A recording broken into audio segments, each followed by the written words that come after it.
Marketing doesn't generate demand. You can't create demand out of thin air. That's not a thing. It's literally not possible. The main way moving forward is to abandon the notion that it is growth at all costs. That is, how can we 10x this and whatever? Like, that type of thinking is myopic. Learn every single thing that you possibly can about your audience. Because if you do not know that, you have no chance of succeeding at anything at all, because you're not going to know what you're doing.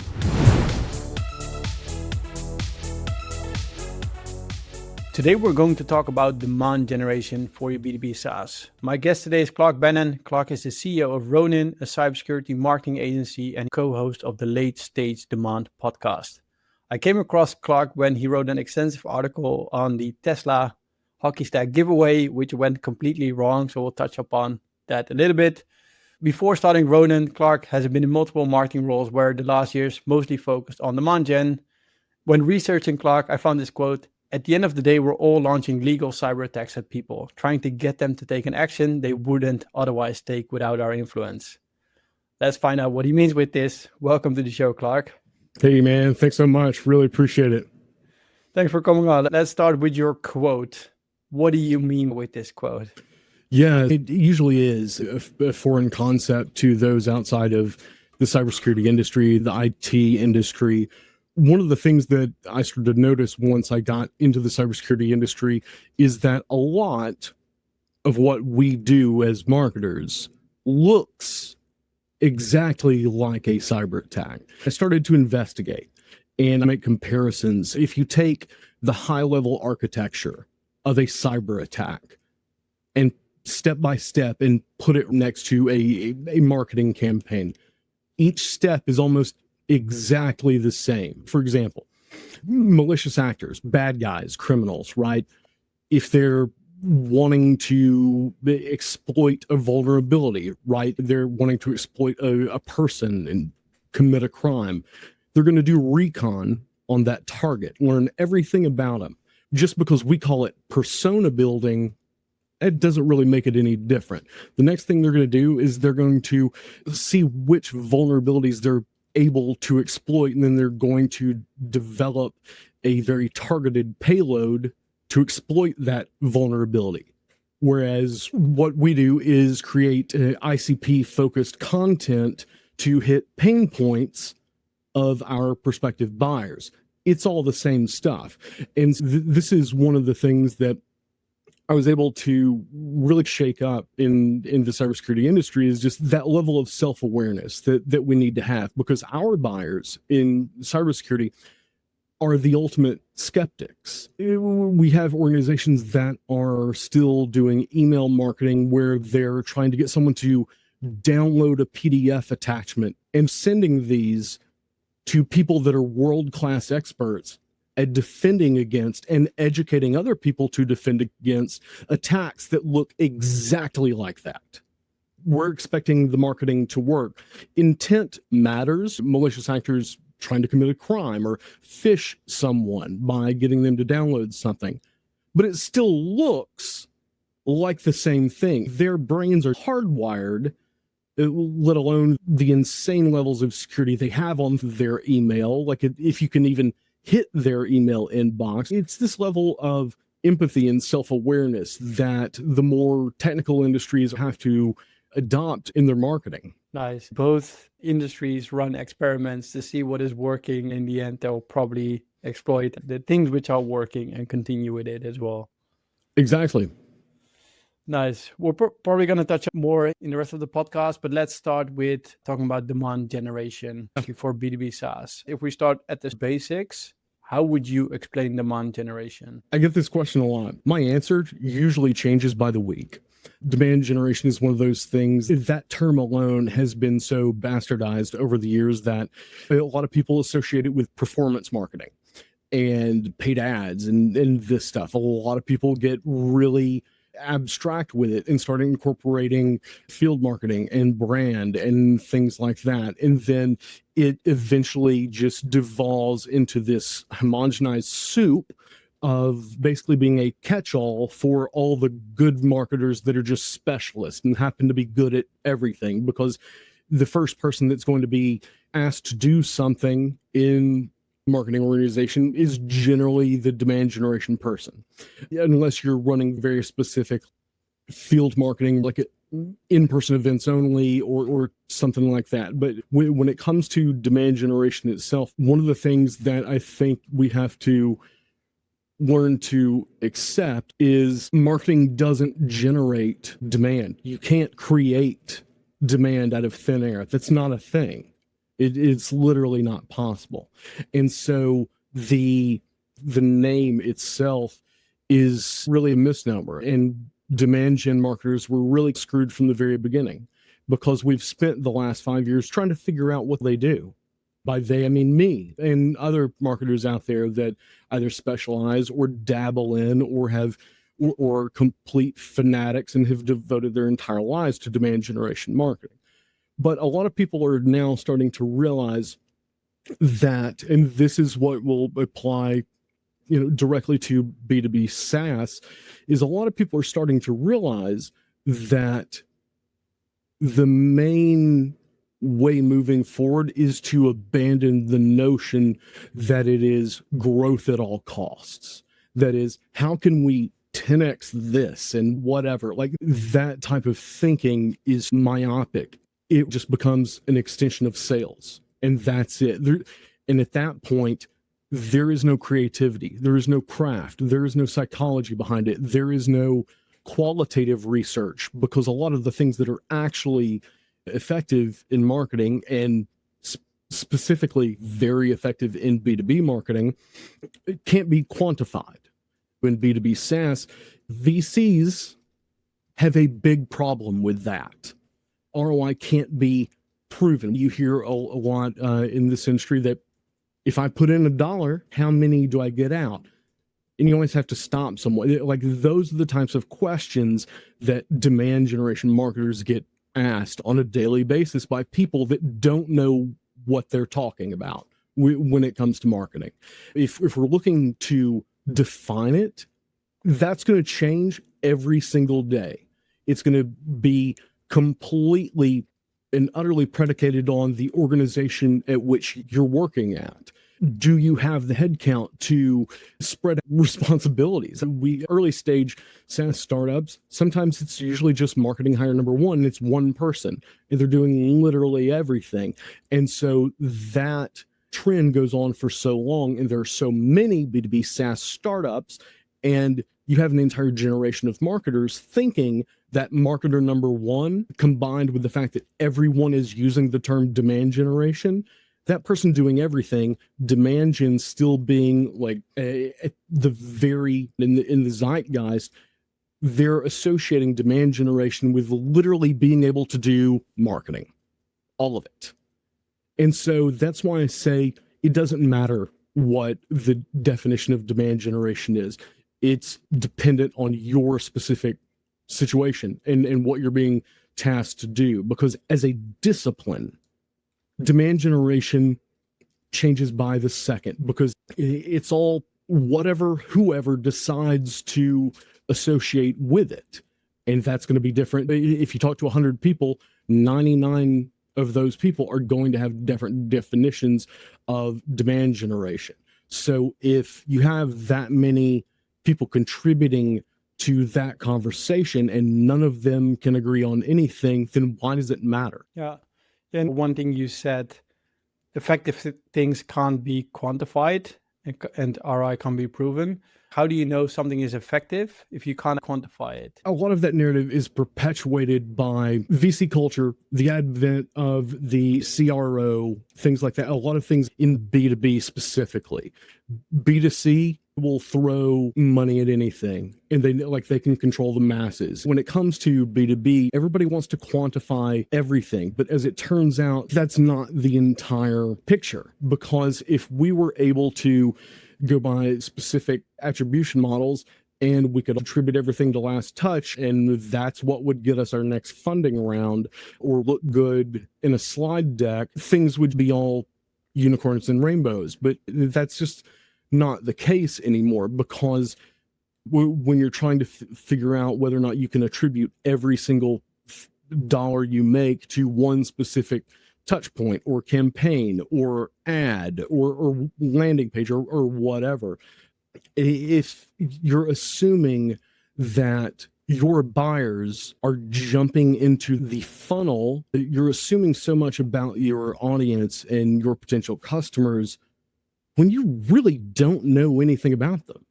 We call them educated guesses, and essentially, and we say that what everyone is letting slide under the table is that you have no clue when the actual first time that person heard about what you do or who you are. We don't have access to private Discord servers, Slack channels, or the restroom at a conference when someone's talking trash about one person but really saying good things about you, or vice versa. Like, we don't know.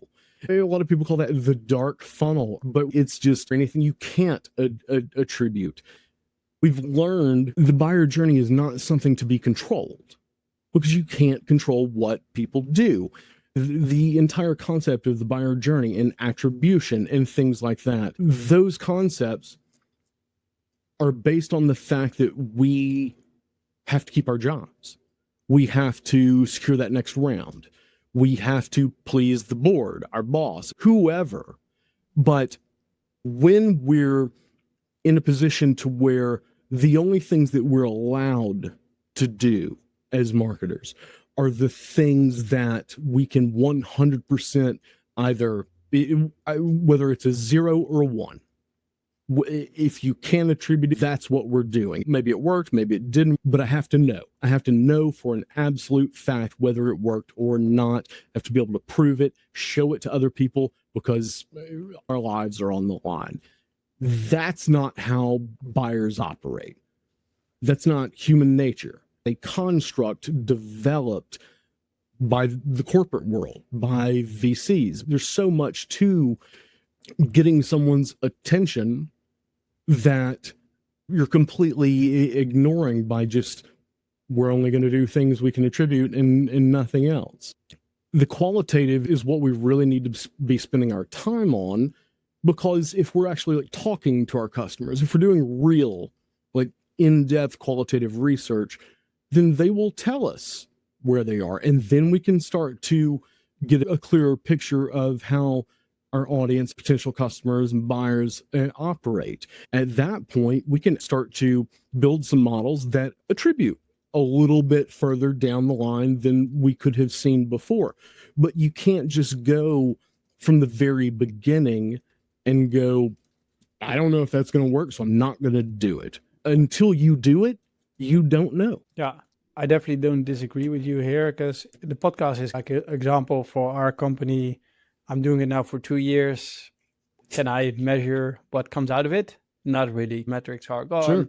Everything is on Spotify, Apple. We can't add tracking. Can I say it's effective? Yes. But can I measure it? No. Sometimes I hear they come from the podcast or started listening to the podcast after I had a sales conversation, which builds up the trust.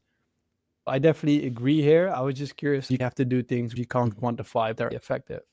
What you're doing by not allowing marketers that level of experimentation is forcing marketers into a box that they were never meant to go in the first place. It's why demand generation ended up running teams of BDRs for some reason. Find me one single marketer that got into marketing that really loves marketing, the craft, they had that curious nature about it. That's why they got into marketing. Find me one of those people that's good at it, that got into marketing because they wanted to run a team of BDRs. Like, I'll wait. But somehow those are just the things that we've accepted along the way that have led demand generation marketers to wake up one day and realize, oh, I'm in sales now. How'd that happen? Are you struggling to find people and companies which have access to your ideal customer profile? At Redditis, we just launched a second side of the marketplace, which allows you to search, filter, and contact B2B SaaS affiliates which have access to the audience you're looking for. We do this by leveraging first-party data sources. Want to learn more? Go to getreadythis.com. If somebody wants to implement demand gen successfully, what would be your step-by-step approach? You already mentioned talking to clients. They will tell you where they are, but maybe even take it all the way from the beginning. How would you implement? A lot of that is predicated on things that unfortunately marketers don't control. Is the product good? What is if we're talking like early stage SaaS, does the product work? What kind of messaging can we develop around that product? Who is our audience? All of the things that are demand gen and like demand gen adjacent, and getting into product marketing and nail fundamentals. Specifically, who is your ICP? You need to have competitive intelligence, be almost 100% nailed down in the thought that you actually have product market fit. Because a lot of marketers walk into situations where they're marketing hire number one at in any early stage company and realize, what did I get myself into? This thing sucks and doesn't even work. Or no one wants this because there's no way to shoehorn this into an already flooded, oversaturated market with players that have been in this space for years. And so, like, if you're the marketer in that situation, the first thing you're going to have to do is ask a lot of questions internally. And that is going to give you the idea of what path you should start to not go down yet, but the path that you need to look for. Early stage, you need to be having conversations with your marketing leadership, if that exists at that point, your CEO, just everybody, anybody, and what's the plan? What's the actual plan? Because way too often marketers get in positions to where they're just told, hey, bring pipeline in, just sell stuff, like just do a marketing.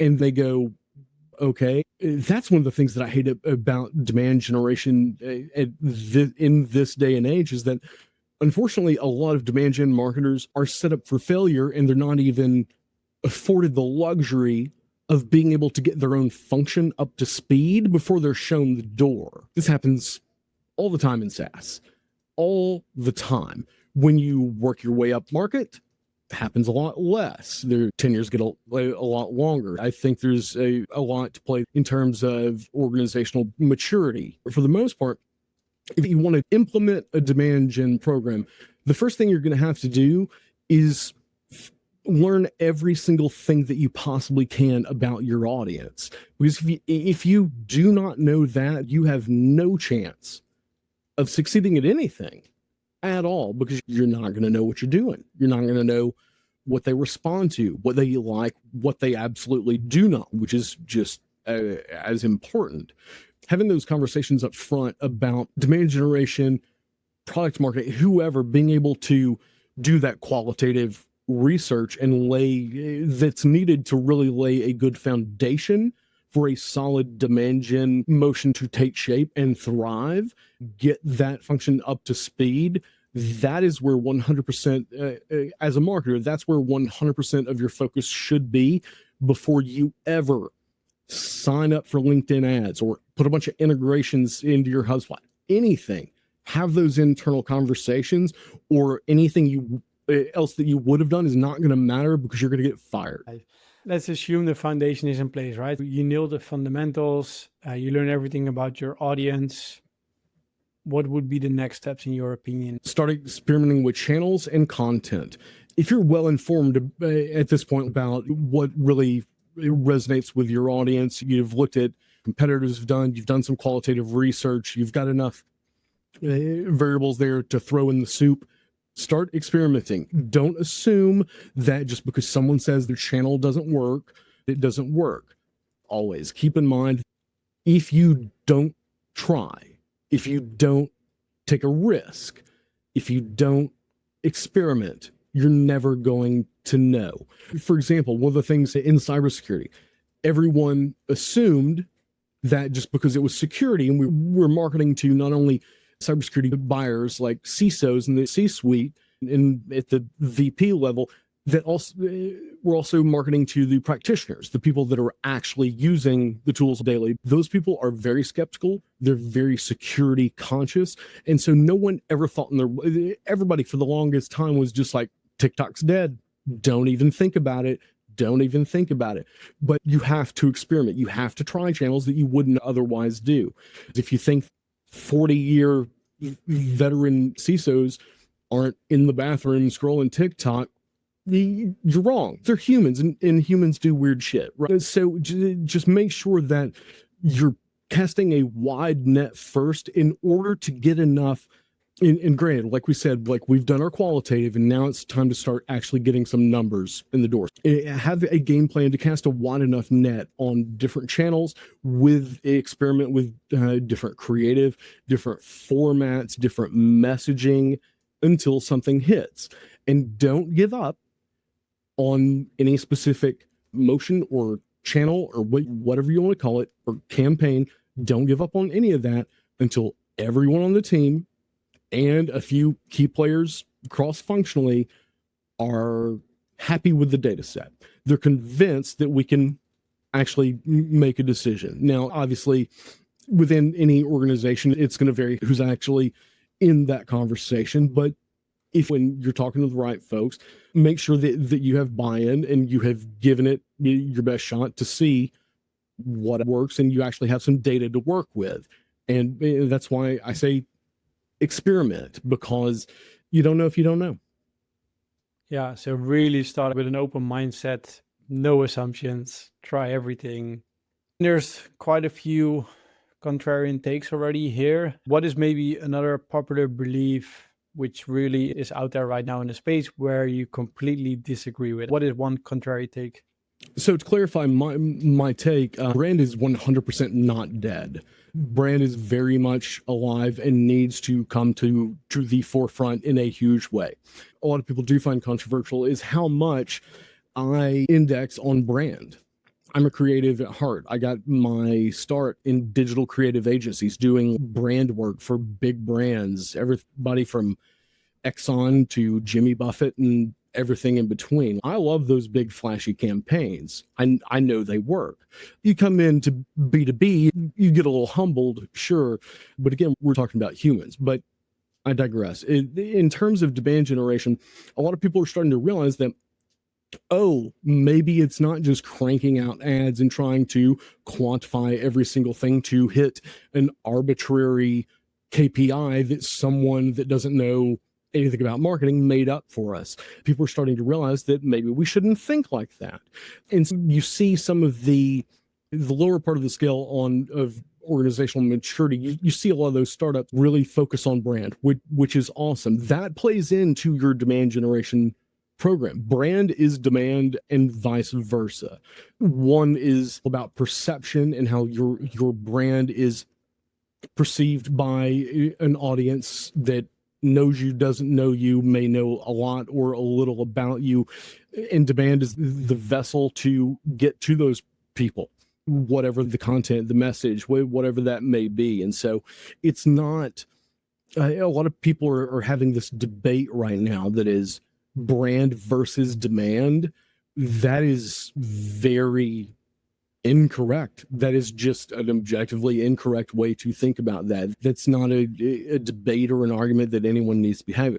Brand and demand generation should go hand in hand at all times, because if you're not aware of the kind of principles that go into brand building, and I do want to clarify, I'm not talking about branding assets like sales collateral, your logo, or your website. Don't care about any of that. Brand as in shaping the perception of your audience at scale. Brand is what people say about you behind your back.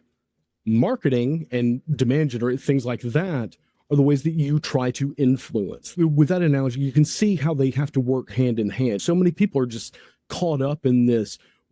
We have to attribute everything, so we're going to go 100% performance, a performance-based demand generation program. And then you have other people on the opposite end of the spectrum going, everything needs to be fluffy and just it'll work if it works. That's also incorrect. They have to realize there is one shared goal, and both of them working together can accomplish that. You mentioned it already, like growth at all costs. Is that right? You also mentioned like the VCs where they focus on attributing revenue towards marketing channels. Do you see a really big differentiator between bootstrap companies focusing more on brand, focusing more on the long-term growth channels versus VC-backed companies which have to spend money to get the revenue in to grow faster, to get to the next funding round? Yeah, 100%. The difference is night and day. If you are early stage SaaS, don't take VC money. That might not be your opinion or the opinion of anybody else that's on here. That is my opinion.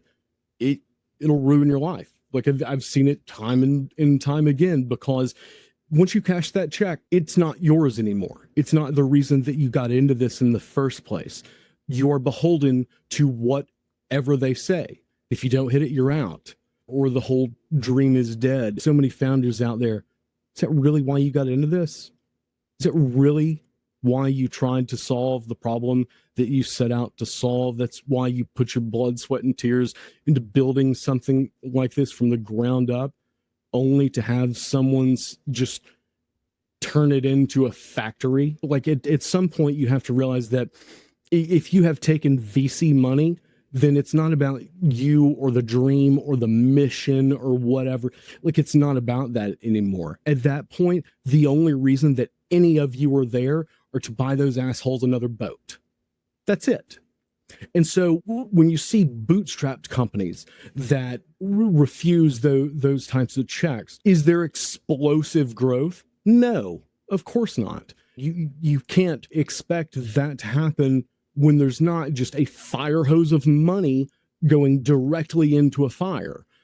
The amount of money wasted by VCs trying to pump and dump as much cash into these startups, hoping that if you get 1 out of 10, you win, which, sidebar, if you accept VC money, which of those 10 do you think the VC that gave you money thinks you are? Do they think you're? When it comes to bootstrapped companies, they have time to experiment, because they have nothing to lose.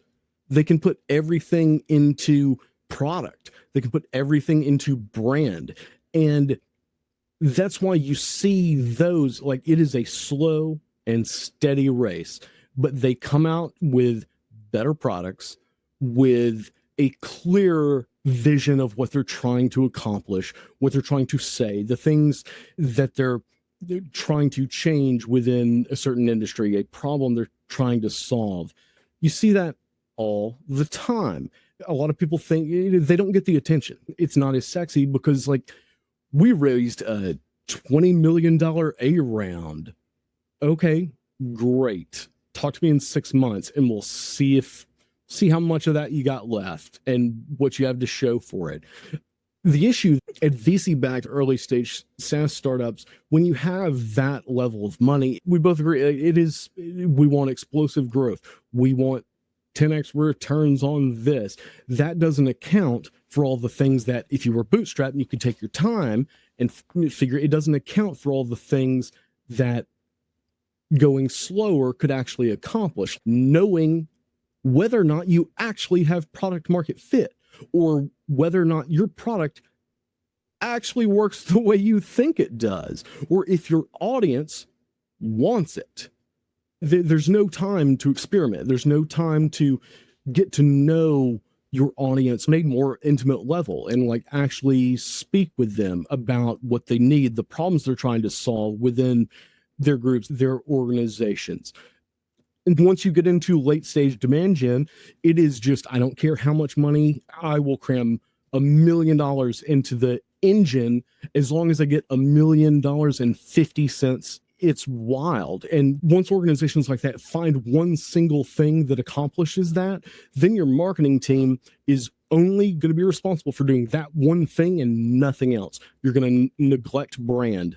Churn is going to go through the roof because you're not working on retention. You're not going to be able to get the same amount of opportunities that the organizations that are bootstrapped are going to get, because they spent time actually building a brand that is recognized. Because in B2B specifically, a lot of these early stage VC companies are not realizing that You absolutely must focus on brand if you're working in tandem with a demand generation program. You absolutely must do it.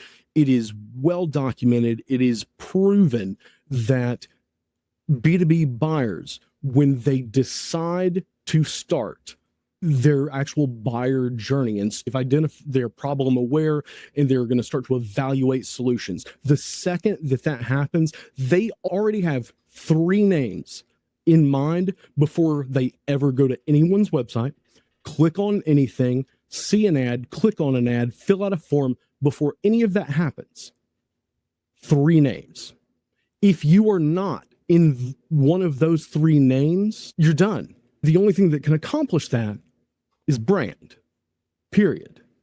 Yeah, funny thing, like you reminded me of something I mentioned in my intro, because I came across you when you wrote this extensive article on the Tesla giveaway from Hockey Stack. I thought it was an interesting case, and you're making it here now as well. It's a random act of marketing in a way. It went completely wrong because of the way they dealt with it. So tell me a little bit what happened, how they messed up. They messed up by not giving away a Tesla when they said they were going to. That's the only mistake they made. That's it. Yeah. Now, once that didn't happen, and just to give everybody a little bit of information about what was going on there, Hockey Stack had a contest going to where they wanted you to read through all of the market research papers that they had done, and then they had a quiz, and which kind of like an open book test. It was good for their engagement. They got a lot of eyes on all their stuff. It was actually, on paper, a very good play.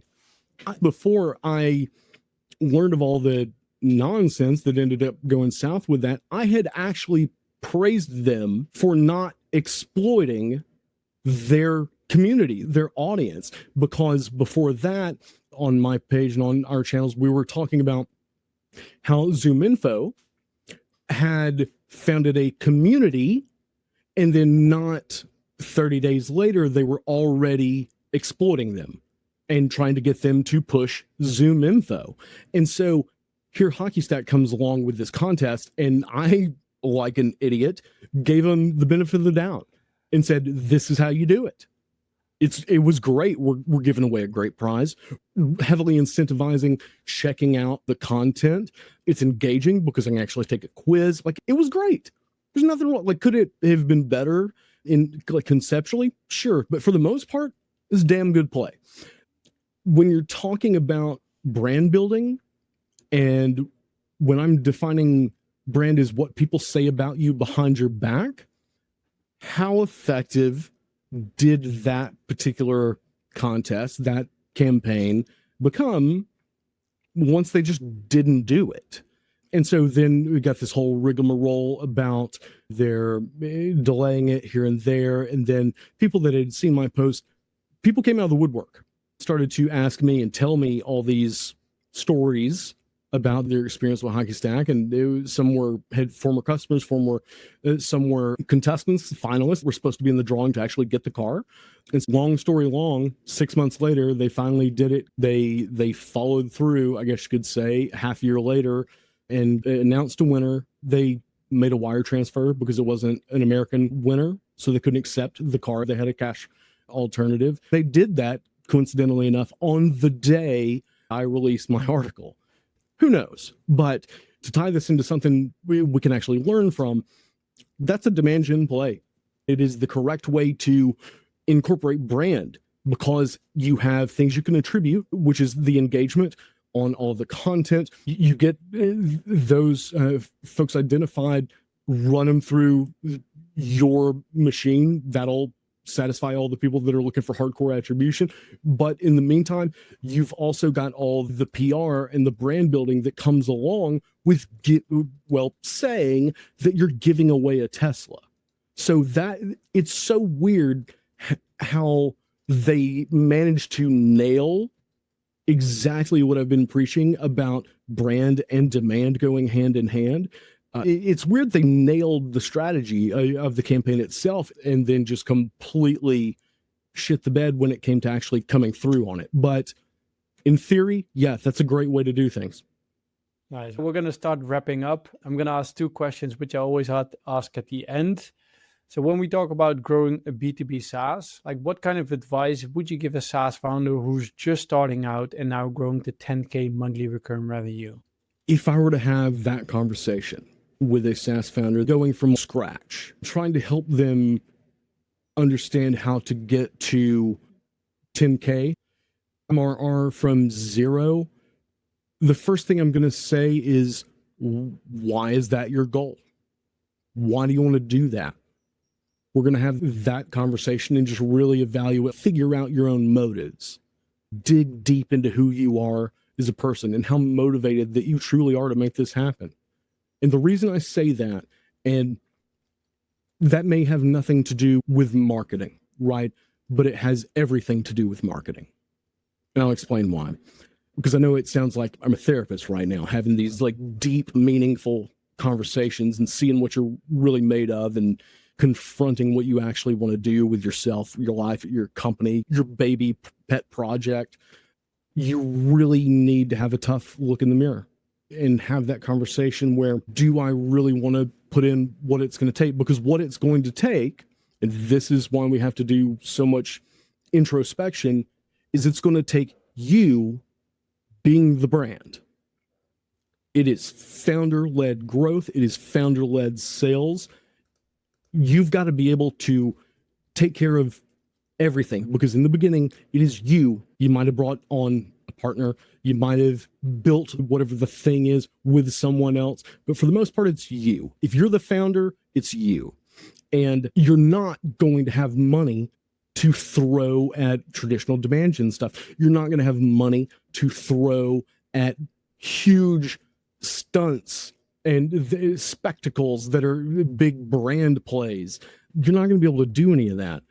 You have to get scrappy. You have to have a lot of technical marketing experience and sales experience, but you also have to be able to take care of your mental health. Honestly, as a marketer that has seen so many different marketers and founders in multiple industries burn out so quickly that they just hate themselves and they don't know why they do it anymore, whether they took VC money or not, or whatever. But like in the really foundational, like early stages when it's just them or just a couple other people, the most important thing to do is take care of your mental health. Everything else will come. I know you're going to have a lot of people answer that question. They're going to give you a lot of technical answers. They're going to tell you to hire someone to spruce up your LinkedIn, hire a ghostwriter, build an audience on LinkedIn. That's what they're going to tell you to do. And guess what? That's going to work. But if you haven't done the work on yourself, then you're not going to be able to sustain that, which means it doesn't matter what the monetary goal is. You shouldn't have monetary goal in the first place. And I know not everybody's going to agree with that.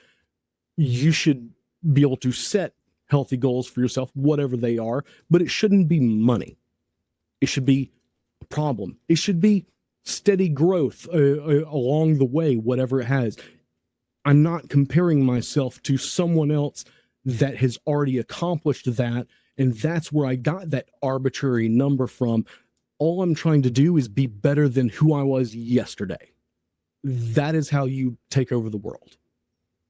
Let's talk about taking over the world. So let's assume we hit 10K MRR and we're going to make a huge step towards 10 million ARR. What kind of advice would you give a founder here? Delegate. Know your team better than anyone. Know your entire organization in and out. Don't hover.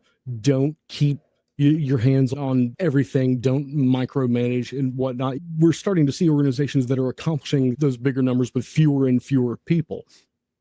You can do that, but those teams are the ones that are so comfortable in who they are and what the organization is at that point, where it came from, how it evolved to get there. That's how you do that, because a lot of the plays, and I know there's some very canned answers that you could say for a question like this, but the way you want to look at it is take what you have done along the way to get from, and I know we made a huge leap there and a lot of things have changed there. You could have been on round 2 if you wanted to, or it could have been 10 years in that gap. At that point, you should have it pretty dialed in as to what works and what doesn't. And so getting to that, like actually scaling, means operationalizing everything that is already working and leaving room for experimentation, changes in the market dynamics, having a better sense of things that are going on with competitors and whatnot. Your optics should be wide open all the time. At that point, you should have built a brand that is not the top fuel drag racer that could, if you wanted to, get to 10K MRR. We're talking about the diesel that just won't stop. It goes a little bit slower, but it won't stop. That's the kind of brand and demand machine that you should have built. And of course, I'm just relating all these things or just speaking about marketing stuff, but there's so many other things to consider when you're trying to hit a number like that. A lot of it doesn't involve marketing and sales. Your product should have nailed customer service and other things. If I'm giving advice to a founder, it's keep doing what you're doing and make sure you're delegating and employing people that you trust, that you know what you're doing. Because once we start to get beyond that, then you don't have to answer to anyone, even though you may have previously answered to someone. So it's a pretty important milestone. And the thing is, just stick with what you're doing while allowing for experimentation. Nice, love it. Let me see if I can try to summarize. A marketing campaign is equal to a cyber attack. If we talk about demand gen, what it means, it's dependent on your situation. It is evolving every day. Abandon the growth at all cost thinking. Effective things can't be quantified. You can't control the buyer funnel. A lot of demand gen marketers are set up to failure at the moment. If you are looking to implement demand gen, start at the foundation. So nail the fundamentals, ICP, product, competitor intelligence, ask a lot of questions internally to define the path forward. Learn everything about your audience. So do proper qualitative research. Then go into experimentation phase, make no assumptions, start experimenting on different channels, messaging, etc. Don't assume anything. If you don't experiment yourself, you wouldn't know. Don't give up until everybody agrees on the available data to go forward or not go forward with a channel. Brand is not dead. On the contrary, brand is demand and vice versa. When bootstrapping, you can actually focus on product, on organic growth. When you do a giveaway, make sure you actually give away the prize. When we talk about growing to 10K MRR, why do you want to get there? Ask it yourself, because in the end, you need to do everything yourself. You should be setting healthy goals, but not monetary ones. 10 million ARR, delegate, optimize what is working, keep experimenting, build a brand which doesn't stop. So really become a diesel. And that's it. There you go. That's it. There you go. If people want to get in contact with you, Clark, how can they do so? LinkedIn. That's it. Clark Barron on LinkedIn. Feel free to check out my very methodical yet sometimes unhinged content. Yeah, love for anybody to slide in the DMs. Let's chat demand gen, brand, marketing, or taking down MarTech vendors. I'm always available. We're going to link to your LinkedIn profile. I'm going to link to the Late Stage Demand podcast as well. We're going to link to the article from Hockey Stack so people can find you in any way possible. For people listening, please leave us a review to beat the algorithm so we can rank higher, and let us know what you thought of the podcast. If you're listening on Spotify, we'll add a poll to it. Thanks again for coming on, Clark. Absolutely, man. Thanks so much for having me. Thank you for watching this show of the Grow Your B2B SaaS podcast. You made it till the end, so I think we can assume you like this content. If you did, give us a thumbs up, subscribe to the channel. If you like this content, feel free to reach out if you want to sponsor the show. If you have a specific guest in mind, if you have a specific topic you want us to cover, reach out to me on LinkedIn. More than happy to take a look at it. If you want to know more about Reditus, feel free to reach out as well. But for now, have a great day and good luck growing your B2B SaaS.